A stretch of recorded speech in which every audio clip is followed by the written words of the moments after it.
Coulomb के नियम का सदिश रूप।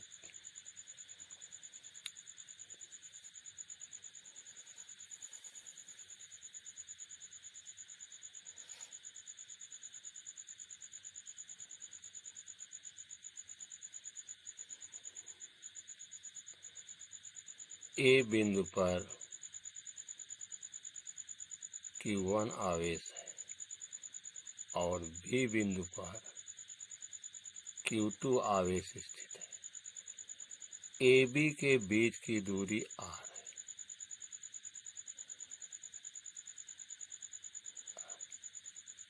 अर्थात Q1 और Q2 आवेश के बीच की दूरी R है। A से B की दिशा में अर्थात Q1 आवेश से Q2 आवेश की दिशा में एकांक सदिश 1 से 2 R कैप और B से A की ओर अर्थात Q2 आवेश से Q1 की आवेश की ओर एकांक सदिश, इसको इंग्लिश में कहते हैं यूनिट वेक्टर, 2 से 1 की ओर R कैप। बिंदु A का पोजीशन वेक्टर या स्थित सदिश R1 वेक्टर, बिंदु B की स्थित सदिश R2 वेक्टर है।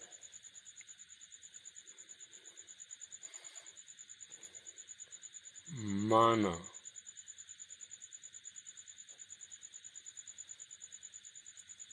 Q1 आवेश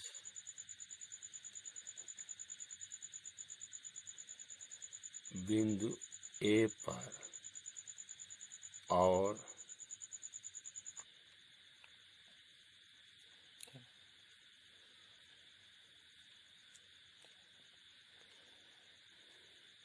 माना Q1 आवेश बिंदु A पर और Q2 आवेश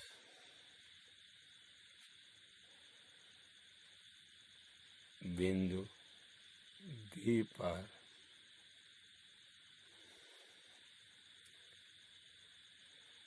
निर्वात या Y में रखे गए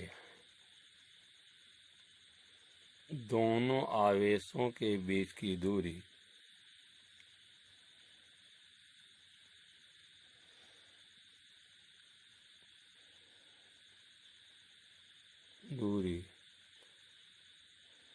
R है। अर्थात AB बराबर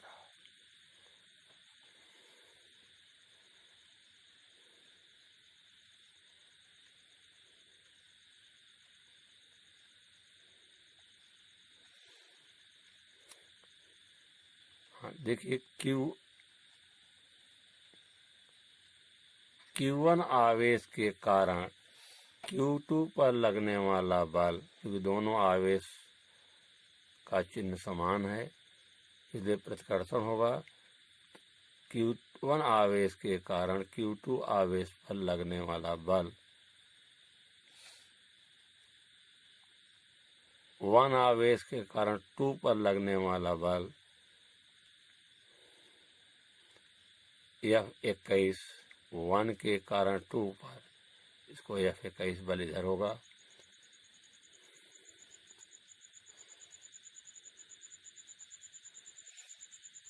Q1 आवेश के कारण Q2 आवेश पर लगने वाला बल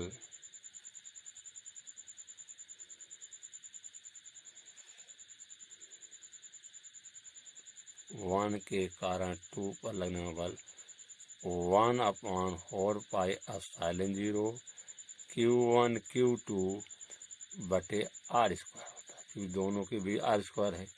लेकिन यह अदिश राशि है, इसलिए हम इस दिशा में ए से बी की ओर जो है यूनिट वेक्टर से गुणा कर देंगे, एकांक से गुणा कर देंगे, क्योंकि यहाँ सदिश लिखा गया है, इस सदिश हो जाएगा, इसलिए गुणा कर दिया। ए से बी की ओर एकांक से, 1 से 2 की ओर यूनिट वेक्टर से गुणा कर दिया। ध्यान दीजिए, एक आवेश के कारण दो पर, Q1 के कारण Q2 पर लगने वाला बल, इस सदिश राशि है। इतनी क्वांटिटी आपकी जो है क्या है, अदिश है। अदिश राशि में उसी दिशा में एकांक सदिश से गुणा कर देते हैं तो सदिश राशि बन जाती है।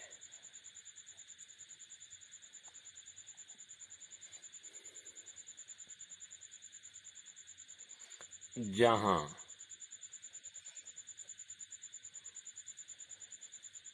R12 मतलब एक आवेश Q1 आवेश से Q2 आवेश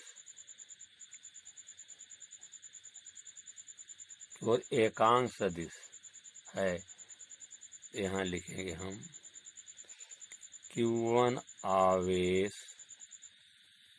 से Q2 आवेश की ओर एकांक सदिश।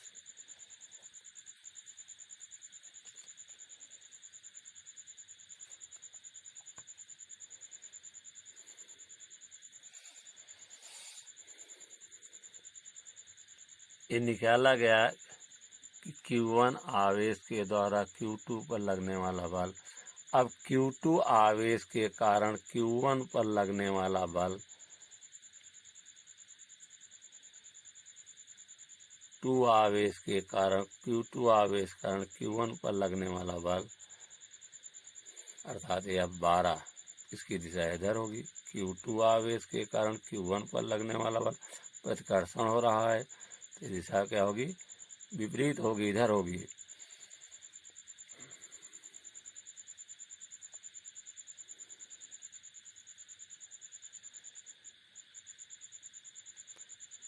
Q2 के कारण Q1 पर लगने वाला बल 1/4 पाई एप्सिलॉन 0 Q1 Q2 बटे R²। ये सदिश राशि है, ये आपका अदिश है, इसको सदिश बनाना है। तो Q2 से Q1 की ओर एकांक वेक्टर से गुणा कर देते हैं, एकांक वेक्टर R², 2 Q2 आवेश से Q1 की ओर एकांक से 2 हो जाएगा। जहां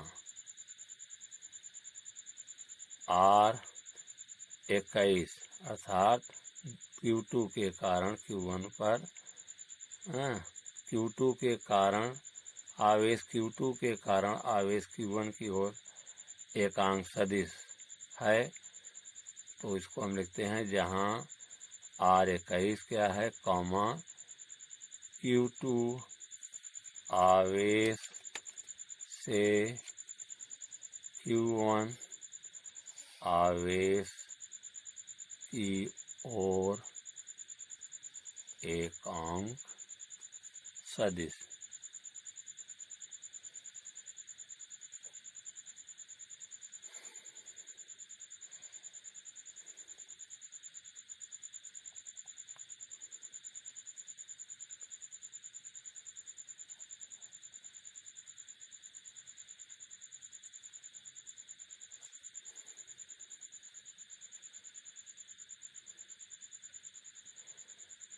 सदिश है। देखिए, आवेश Q1 के कारण आवेश Q1 से Q2 की ओर एकांक सदिश, अर्थात 1 से 2, ये हो जाएगा। एकांक सदिश बराबर होता है सदिश, सदिश बटे सदिश का मापांक।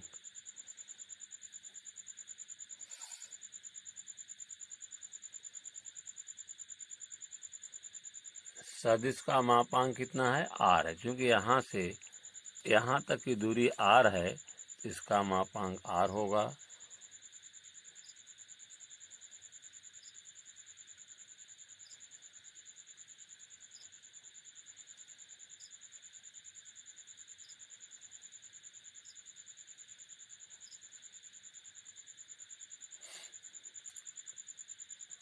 r 21 Q2 आवेश से Q1 आवेश के एकांश से, एकांश की बराबर होगा सदिश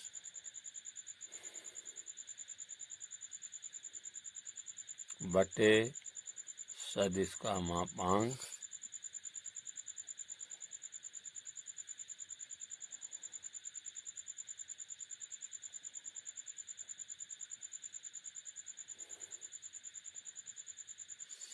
सदिश का मापांक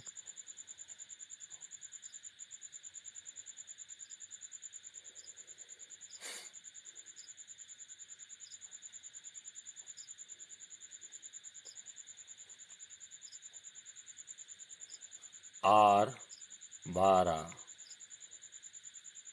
और r 21 unit vector r cap r 12 unit vector r cap r 21 का मान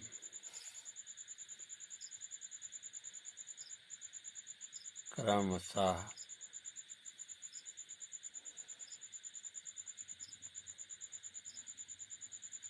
समीकरण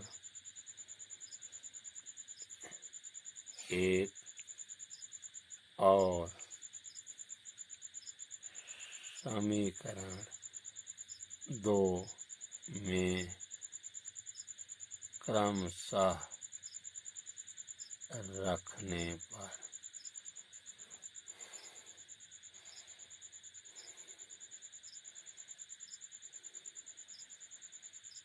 F21 बराबर 1/4πε0 Q1 Q2 बटे r स्क्वायर r 12 वेक्टर बटे r। यहाँ देखिए, यहाँ r स्क्वायर r क्यूब हो जाएगा 1/4πε0 Q1 Q2 बटे r क्यूब r वेक्टर 12।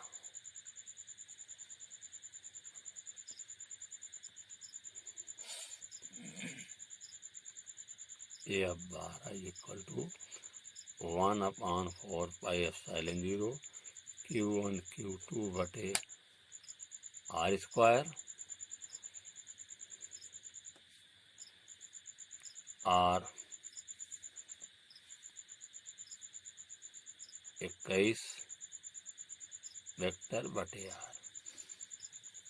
देखिए r स्क्वायर r ये हो जाएगा या F12 vector is equal to 1/4πε0 Q1 Q2 बटे r cube r square r cube हो जाएगा r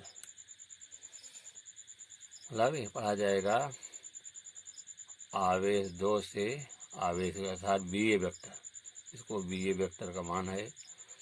ये समीकरण रहा 4। समीकरण 1 तथा समीकरण 2, समीकरण 1 तथा समीकरण 2 अथवा समीकरण 3 और समीकरण 4 कूलाम के नियम को व्यक्त करते हैं। समीकरण 1 तथा समीकरण 2 अथवा समीकरण 3 और समीकरण 4 सदिश रूप में सदिश रूप में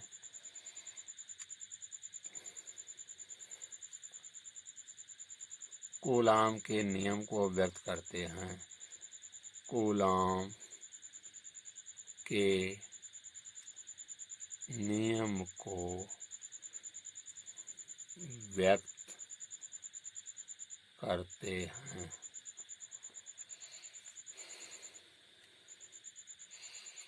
पुनः समीकरण 4 से देखिए, R वेक्टर 21 का अर्थ हुआ कि Q2 आवेश से Q1 आवेश है। Q2 आवेश B बिंदु पर है और Q1 आवेश जो है वो A बिंदु पर है। तो BA वेक्टर के स्थान पर हम जब AB लिखेंगे तो माइनस करके लिखेंगे, क्योंकि ध्यान दीजिए जैसे AB वेक्टर कितना है, AB वेक्टर को दिखाया गया है आपको Q2 आवेश से Q1 के आवेश की ओर। AB वेक्टर को दिखाया गया है Q1 आवेश से Q2 आवेश की ओर, अर्थात 1 आवेश से 2 आवेश की ओर। और BA वेक्टर को दिखाया गया है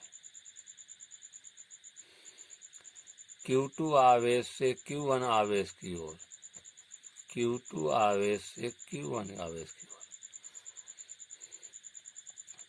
तो हम AB के दरे BA लिखें तो क्या लेंगे, AB के स्थान पर माइनस BA लिख सकते हैं।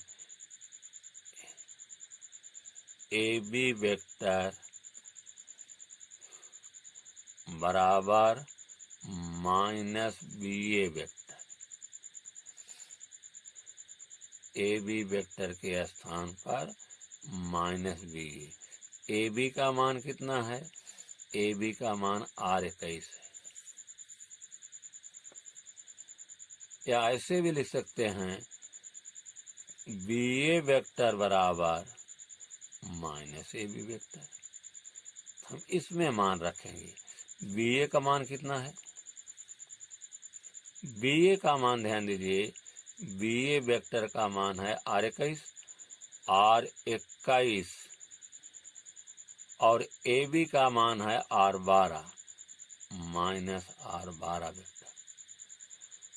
अब हम R21 के स्थान पर माइनस R12 रख सकते हैं। तो समी जहाँ R21 है यहाँ क्या रखेंगे, माइनस R12 वेक्टर। इस तरह से समीकरण 4 से क्या होगा, समीकरण 4 से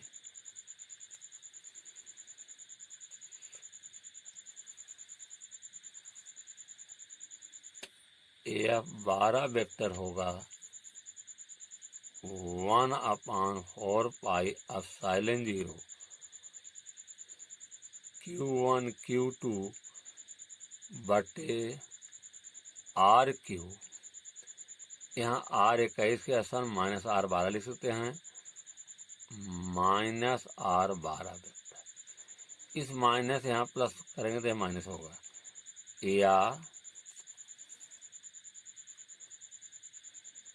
या 12 वेक्टर का माइनस 1/4 एप्सिलॉन 0 Q1 Q2 बटे R3 R12 वेक्टर।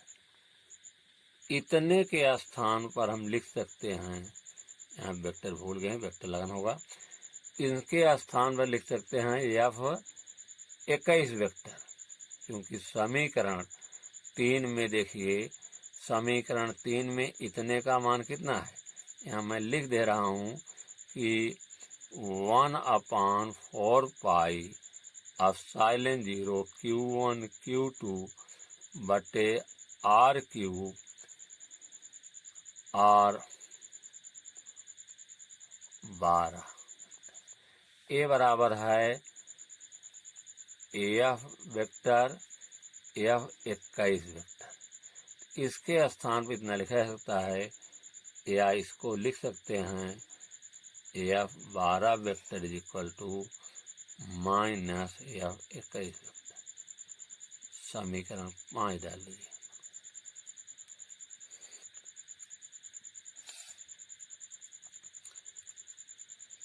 कूलाम के नियम का सदिश रूप का महत्व। तो पहला महत्व है, आप ध्यान दीजिए समीकरण 5 से, कि दोनों बल जो लग रहे हैं वो कैसे लग रहे, विपरीत। क्योंकि यहाँ F12 का बल का मान वेक्टर और -F21, इसका अर्थ है कि Q2 आवेश जो Q1 आवेश पर बल लगा रहा है और Q1 आवेश जो Q2 पर बल लगा रहा है, दोनों बराबर तो हैं लेकिन माइनस है।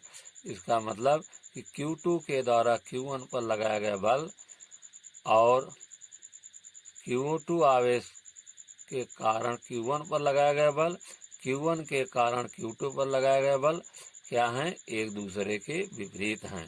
क्योंकि हम माइनस बराबर तो हैं परिमाण में लेकिन चिन्ह विपरीत है। तो पहला पॉइंट होगा कि दो बिंदु आवेश एक दूसरे पर, दो बिंदु आवेश एक दूसरे पर बराबर तथा विपरीत बल लगाते हैं।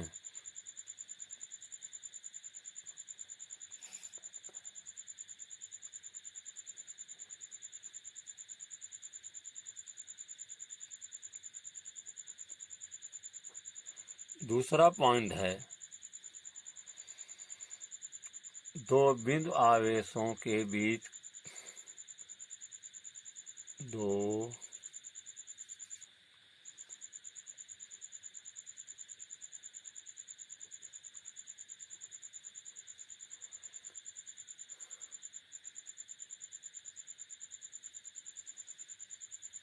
कार्यरत वैद्युत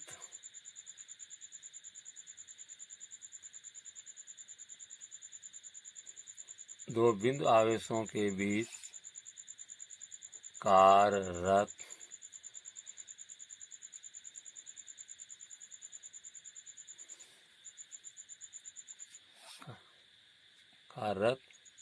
वैद्युत बल केंद्रीय बल है।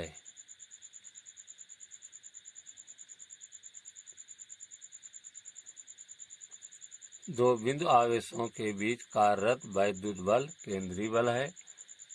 कहने का तात्पर्य है, इसका अर्थ है कि दोनों आवेशों के बीच जो बल लगता है वो जो है बल केंद्रीय